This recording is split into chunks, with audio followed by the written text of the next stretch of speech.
All right, welcome back. It's Truth or Lie Thursday.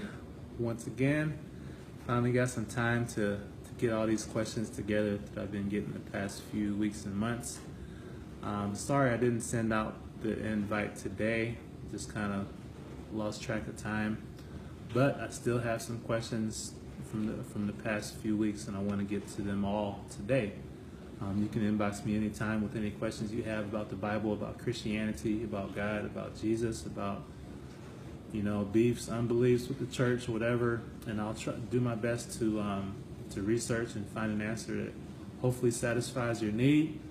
The Lord, He's looking for people to love Him, and He's a shepherd to those without shepherds. So I definitely want to be able to be someone who can answer questions for you, just to show God's heart of love. And that's really my motivation for doing this. So there was a question that somebody sent me. It says, when was the water created in Genesis? It says, is Genesis 1:2 actually referring to water or to the Holy Spirit? God didn't form the waters until verse 9. And verse 1 tells us the earth was completely void. Well, it never said that He actually formed the waters. It assumed the water was there from verse 2. So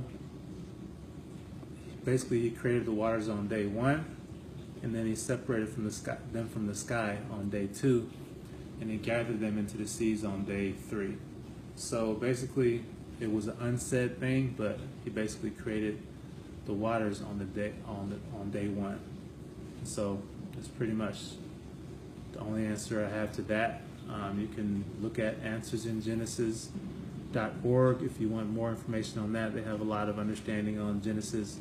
But just from a simple look at the scriptures, I can just see that, it wasn't necessarily explained when He created the waters, but it was basically assumed that it was created on day 1, and then He did certain things with the waters on day 2 and day 3.